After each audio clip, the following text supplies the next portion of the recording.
Hi, my name is Danny Wright, and I am the event manager at SARSEF, and I am so excited that I get to do a couple demonstrations for you this week for Arizona STEM Adventure. So to tell you about myself, I have always been so interested in science and also the arts. So I studied theater and math in college, and I have always loved where art and science intersects and combines. So today we are going to combine science and music, and we are going to be making straw oboes. Oboes out of these straws. For this activity, look in your bags, find where it says straw oboes, and you will need some straws and scissors.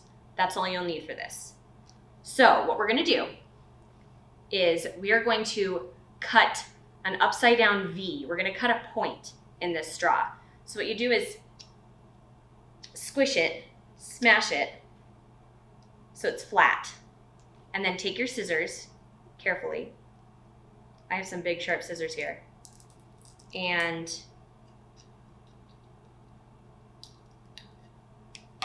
cut it till you have a point.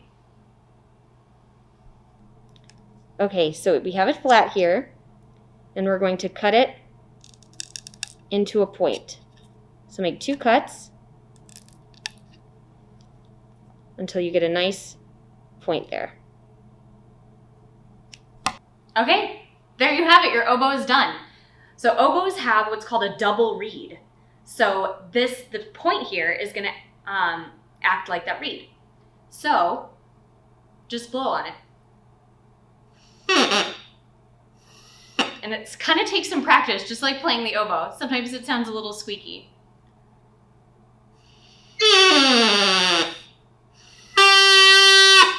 That was pretty good. Okay, now let's cut it. Now be careful with this because you're gonna get the scissors kind of close to your face. So make sure that you watch where you're cutting. But let's see what happens when we cut it shorter while we're blowing it.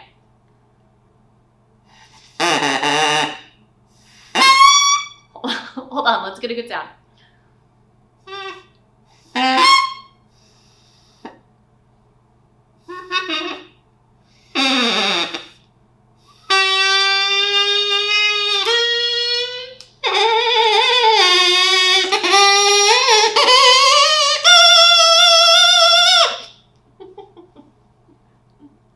Then once you've mastered one of them, you could have oboes cut in all different lengths to make an entire song. It'll be beautiful. Okay, after you do it, what are some things you're wondering about? Some questions I have is, why do I get so much better sound out of this one as opposed to the other ones that I made? I'm wondering if it has something to do with the way I cut it. I'm also wondering why I get different sounds depending on how long my straws are. Some other things I could be wondering is, what is even happening here? Why do I get this sound by cutting the straws this way? What is going on? And wondering more about, based on what I know about sound, wondering more how it applies here. Okay, it's your turn. Get your straws, get your scissors, make some straw oboes, and I want you to think about these questions and see what you can figure out. Okay, have you been making a lot of noise with your straw oboes? What questions have you been asking? Let's talk about that. So, what is happening inside the straw when we make the sound? As we blow into the straw, the high air pressure in our mouth, we're forcing the air down through the straw. And when we do that, the pressure in the straw drops. So we have this difference of pressure, right?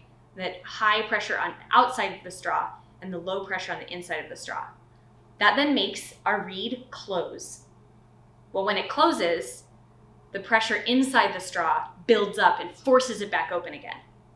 So we have that happening over and over and over. And what that does is that then creates a vibration. And vibrations create sound. Now, when we do this, the vibrations, the sound waves are bopping all over inside that straw, bouncing everywhere. When they start bouncing and overlapping and becoming all one wave that looks like it's standing still, that's called a standing wave. And that's when we get that really nice resonance or really nice sounding, resonating sound. When that happens, when the straw is longer and those sound waves are longer, then we have a lower tone.